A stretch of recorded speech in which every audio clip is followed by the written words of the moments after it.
Okay so तो अब असल मरला आ पहुंचा है, मेन क्रूशल टाइम, जब आपने अपना एफिलिएट मार्केटिंग का प्रैक्टिकल जर्नी स्टार्ट करना है। सो अब तक हम इंट्रोडक्शन देख रहे थे, स्कोप देख रहे थे, कौन लोग कर सकते हैं वो देख रहे थे। तो ये सारा कुछ अभी थ्योरी बेस्ड था।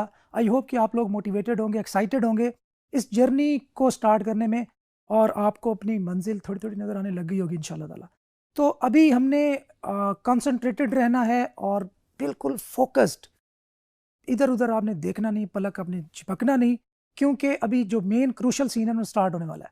सो पहली चीज़, बुनियादी चीज़ जिस पे आपकी एफिलिएट मार्केटिंग के, चाहे वो ब्लॉग हो या चाहे आप एसईओ के थ्रू उसको रैंक करने की कोशिश करें, अ, जो आपका मेन क्रूशल चीज़ है ना, जिस पे बहुत ज़्यादा percentage of your success rely कर रही होगी, वो होगी आपकी नीच सिलेक्शन, जिसको हम नीच रिसर्च भी कहते हैं।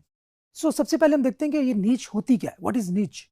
नीच एक ऐसा टॉपिक है, एक ऐसा कैटेगरी है, या माइक्रो कैटेगरी है, ये एक ऐसी, समझ लें कि एक पॉइंट है जिसके बारे में दुनिया सर्च करती हो, या जिसकी कोई स्पेसिफिक ऑडियंस मौजूद हो, या मतलब वो हर वो चीज़ नीच है जिसके बारे में सर्च होती है। सिंपल सी अगर मैं आपको बात बताऊं, सो मेरे सामने अगर कैमरा है, ये नीच है। मेरे सामने अगर कोई गार्डनिंग है, वो नीच है। होम बेस्ड कुछ हो रहा है, वो नीच है। किचन की जो एक्सेसरीज हैं वो नीच है। तो जो कुछ भी हम, जिस पे भी, जिसके बारे में ऑडियंस हमारे पास मौजूद है, जिसके बारे में लोग सर्च करते हैं, हर वो चीज़ नीच है। और नीच की आगे कुछ कैटेगरीज हैं, वो भी हम एक्सप्लोर करेंगे। सो आई होप कि मैंने बड़े आसान से अल्फाज में आपको ये समझा दिया होगा कि नीच होती क्या है। अब मज़ीद इसको अंडरस्टैंड करते हैं कि नीच इंपॉर्टेंट क्यों है, क्या होती है, कैसे ढूंढते हैं, और ये इतनी ज़्यादा इंपॉर्टेंट क्यों है कि मैंने कहा कि ये मेन, हमारा जो मेन सक्सेस का जो राज है, वो हमारी अच्छी नीच की सिलेक्शन में है, अच्छी नीच रिसर्च में है। जब मैं सिलेक्शन का जिक्र करूँ या रिसर्च का जिक्र करूँ तो बहुत ज़्यादा कन्फ्यूज़ नहीं होना, ईजी रहना है। ये कोई हार्ड एंड फास्ट रूल्स नहीं है, कोई कोई बहुत ज़्यादा इस पर स्ट्रिक्ट नहीं रहना आपने, बिल्कुल लूज लूज खेलना है हमने, और बिल्कुल ईजी होके काम करना है। अगर थोड़ी बहुत गड़बड़ हो भी जाए तो कोई मसला नहीं है, ईजी रहना है। क्योंकि पीस ऑफ माइंड के साथ फोकस होके और टेंशन स्ट्रेस लिए बगैर काम करेंगे तो इंशाल्लाह ताला सक्सेस जो है ना वो पक्की है इंशाल्लाह ताला। तो नीच, व्हाई इट इज़ इम्पॉर्टेंट? नीच इम्पॉर्टेंट इसलिए है कि ये बुनियादी वो टॉपिक है, वो कैटेगरी ऑफ टॉपिक है जिसके बारे में आप वेबसाइट बनाने जा रहे हैं। आप रैंक करने में कामयाब होंगे या नहीं होंगे, आपको कंटेंट अरेंज करने में प्रॉब्लम होगी नहीं होगी, लैंग्वेज नीच की कौन सी होनी चाहिए, प्रॉफिटेबिलिटी कैसे चेक करते हैं, मुझे कैसे पता चलेगा कि ये नीच मुझे कितना पैसा दे सकती है, या उस नीच की इंटेंट क्या है। वो लोग जब उसके बारे में सर्च करते हैं तो वो एक्चुअली चाह क्या रहे होते हैं, क्या क्या वो फाइंड आउट करना चाहते हैं, क्या जानना चाह रहे होते हैं, जिसके बारे में वो लोग सर्च कर रहे हैं।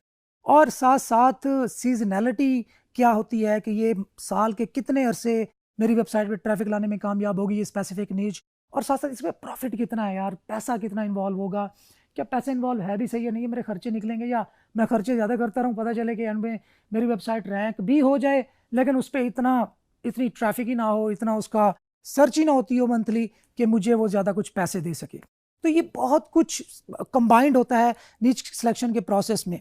तो अभी जैसे हमने जिक्र किया कि यार नीच सिलेक्शन सबसे, मैं कहता हूँ, बहुत ही ज़्यादा इंपॉर्टेंट हमारा पॉइंट है हमारे एफिलिएट मार्केटिंग के जर्नी में, और ब्लॉगिंग और एसईओ के साथ अगर हम एफिलिएट मार्केटिंग कर रहे हो तो उस सिनेरियो में। अच्छा, अब बिगिनर को कौन सी नीच सेलेक्ट करनी चाहिए, ये बड़ा एक इम्पॉर्टेंट क्वेश्चन है। क्योंकि मोस्टली आप में से जो लोग होंगे बिगिनर्स होंगे, डेफिनेटली एक्सपर्ट्स भी आएंगे ये देखने, लेकिन बिगिनर के लिहाज से ही हमने बिगिनर फ्रेंडली इस कोर्स को बनाना है ताकि सब लोग इसे इस्तेफादा हासिल करें। तो बिगिनर के लिए किन चीज़ों को ख्याल रखना चाहिए नीच सेलेक्ट करते वक्त? सबसे पहली और सबसे बुनियादी और सबसे इंपॉर्टेंट चीज़, अगर आप बिगनर हैं और एफिलिएट मार्केटिंग में जंप करना चाह रहे हैं, सबसे पहली चीज जिसका आपने ख्याल करना है कि जिस निश को आप सिलेक्ट कर रहे हैं उस पर कंपटीशन लो से लो हो, कम से कम हो, ताकि हमारी जो रैंकिंग है उस तक का जो जर्नी है वो कंपैरेटिवली आसान हो। डेफिनेटली आसान नहीं होगा, बिल्कुल आसान, बिल्कुल स्मूथ नहीं होगा, लेकिन हम उसको आसान से आसान करने की कोशिश करेंगे। जब हम अपने एफिलिएट की जो निचेस हैं वो चूज़ करेंगे जिस पे कंपटीशन कम से कम हो। ओके, नेक्स्ट चीज़ हम देखेंगे कि वो जिस निच को हम सेलेक्ट करने जा रहे हैं उस पे हमारी थोड़ी बहुत हल्की फुल्की, अगेन इस पे बहुत ज़्यादा स्ट्रिक्ट नहीं हो जाना, कमांड ज़रूर हो। लेट्स सपोज आप वेबसाइट बनाते हैं जी, best gaming laptop. Let's suppose एक एफिलिएट की एक निश है कि बेस्ट गेमिंग लैपटॉप, जिसमें हम जिक्र करेंगे कि यार अच्छा गेमिंग लैपटॉप कौन सा है, उसके रिव्यूज़ उसके देंगे और उसको कंपैरिजन करेंगे कि यार इस लैपटॉप ये क्यों अच्छा है, अगर अच्छा है तो, और इसके अंदर कौन कौन से हैं, इसकी फीचर्स क्या हैं, इसके बेनिफिट्स क्या हैं, इसकी प्राइस वाइज ये कैसा है, ये कंपनी कौन सी है, रिलायबल है नहीं रिलायबल, तो ये सारा कुछ होगा। तो अगर आपको उसके बारे में ज़्यादा नॉलेज होगा, आपको उसके बारे में थोड़ी सी आप उससे फेमिलियर होंगे, तो आपको कंटेंट जनरेट करते हुए, कंटेंट राइट करते हुए कंपैरेटिवली आसानी होगी। और इसके अंदर हम एक टर्म यूज़ करेंगे आगे जाके जिसको हम बोलते हैं कंटेंट कवरेज, और उसमें भी आपको आसानी होगी जब आप एक ऐसी नीच सेलेक्ट करेंगे जिसका कंपटीशन लो हो और उसके बारे में आपको नो हाउ होनी चाहिए। मैं इसको समराइज कर देता हूं कि बिगिनर को कौन सी सेलेक्ट करनी चाहिए। कंपटीशन कम से कम, वॉल्यूम, सर्च वॉल्यूम क्या होता है कि उस नीच पर लोग कितना सर्च करते हैं उसके बारे में, तो इसको बोलते हैं सर्च वॉल्यूम। कि अगर एक वेबसाइट एक नीच, लेट्स सपोज जैसे मैंने बेस्ट, हम देख लेते हैं बेस्ट गिटार, तो बेस्ट गिटार को कितने लोग सर्च करते हैं। नेक्स्ट है कहाँ से सर्च करते हैं। लेट्स सपोज जहाँ पे एफिलिएट मार्केटिंग बहुत ज़्यादा इन है, और वो है डेफिनेटली वेस्टर्न कंट्रीज़। यूएसए में सबसे ज़्यादा इस पे काम होता है। उसके बाद जहाँ जहाँ अमेज़ॉन मौजूद है वहाँ वैसे होती है एफिलिएट मार्केटिंग अमेज़ॉन के साथ। वैसे तो हर डिफरेंट प्लेटफॉर्म्स हैं जहाँ पे हर कंट्री में तकरीबन हो सकती है, लेकिन हम ओवरऑल हम एक जेनेरिक चीज़ देख रहे हैं कि affiliate marketing with Amazon normally USA में सबसे ज़्यादा इन है। उसके बाद जहाँ जहाँ पर अमेज़ॉन मौजूद है और जहाँ जहाँ पर अमेज़ॉन के ज़रिए शॉपिंग होती है वहाँ पे अमेज़ॉन एफिलिएट हम मार्केटिंग कर सकते हैं।